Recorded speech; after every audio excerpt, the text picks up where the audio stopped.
great way to kick off this card. Now we're going to move on to match number 2. Right, we're bringing the gentlemen on in another blue belt match that we have coming up here. We have Gideon Tsoutsouris against Anthony Simini at our 145-pound blue belt. Right, Gideon is from Pure MMA, and it looks like... Right. And I believe... Right, looks like it's also Gideon's debut here at Hammer Challenge Series. Yes, it looks that way. Gideon, I've had the opportunity to train with him a couple of times, and I had the opportunity to coach him a few times. He is definitely a very dedicated grappler and was very excited to have an opportunity here on HCS. Yeah, and I just love all the opportunities now for, especially like the blue belts to come out here and really show off their skills. If you think like, when I started 10 years ago, like the blue belts back then, like they didn't have any of these chances to be on these, super fight cards. So it's really great to see like these up and coming athletes really, get their time to shine. Absolutely. And Anthony with that beautiful takedown attempt. And with Gideon landing in side control, they're going to start the athlete standing. Remember, if it's a dominant position outside, that's when they're able to select more of a dominant grip recenter.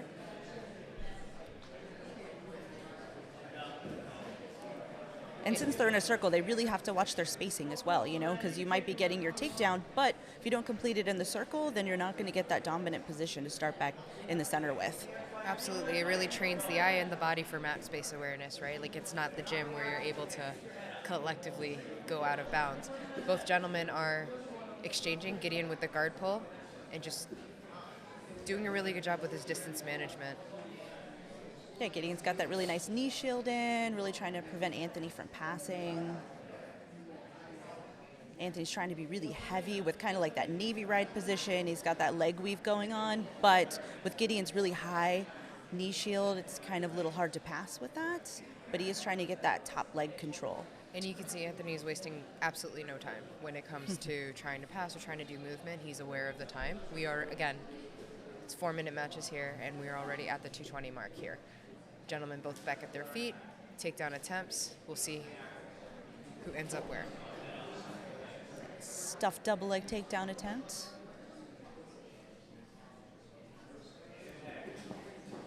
Anthony with a takedown attempt of his own. He's almost in that single leg. Right?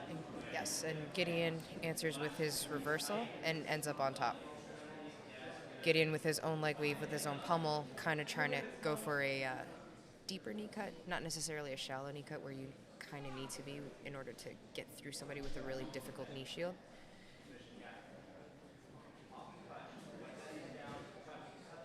Yep, you see Anthony kind of working more of like almost like a Z guard from there to prevent that pass. Got a nice overhook going on. Looks like he's trying to go for a little bit more some of that arm attacks. Maybe like a mirror lock that he's looking to set up from there. Yes, but Gideon goes through with the pass. That's the tricky part about those arm attacks, especially when you're on bottom Z or bottom half. You either have to have it locked in right away and go for it, or if not, then you have to really be aware that you could get past and you could end up in a situation here. Yeah, exactly. Like you kind of think you should use those more to set up if you want to recover like a close guard instead of trying to stay in the half guard, because it really creates a little bit more distance. Like they're, a little afraid of that arm attack that you're throwing on them. Absolutely. But like Gideon's trying to work into like the mount position, maybe trying to feed his arm under for like that head and arm choke that he's got. He's really walking his hand up to try and get Anthony's elbow off the mat. And Anthony's still trying his absolute best with his, Gideon with the knee bar attempt here. Yep, and since the blue belt division, they can't do any twisting leg locks, so looks like he's abandoning that because he couldn't really transition to a whole toe hold or anything if he was going to lose it. And he goes in for his own ankle lock attack here. He is on time for the 22nd. We're at the 22nd mark. That's a twisting leg lock. Yeah. He has to be very careful with those. Yeah, with the toe hold. But it looks like he's trying to transition to maybe a knee bar, but he doesn't quite. 3, 2, 1. All right, we are at end of regulation, so now we're going to go into the first round of the EVI overtime rules. So again, we set up from armbar or back. Looks like Gideon has first pick.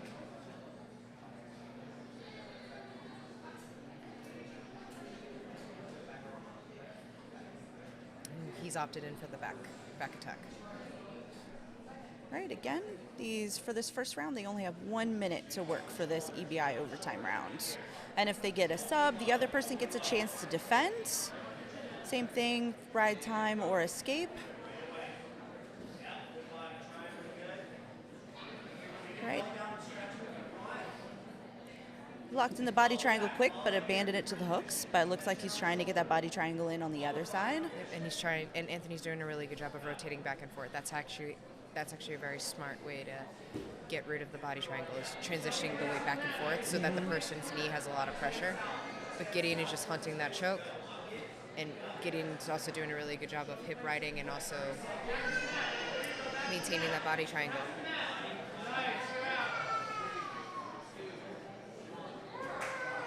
Yeah, and also they do get 3 seconds after the escape, so they do get the extra 3 before the ref calls it, which is a little different from the regular EBI round. So if it looks like the ref is a little slower on it, it's because they do get an extra 3 seconds from the escape to lock in another submission, basically, for the person on offense. And it looks like Anthony is opting for the back as well.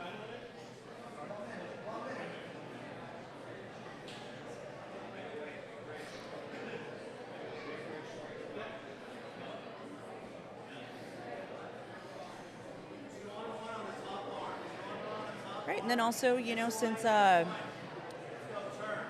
Anthony escaped, if Gideon escapes, then they will move on to the next round. But it looks like that choke is on. It's a little tight. Looks like it's under the chin. Gideon's trying to peel off, but he's pretty flattened out, and it's a tap.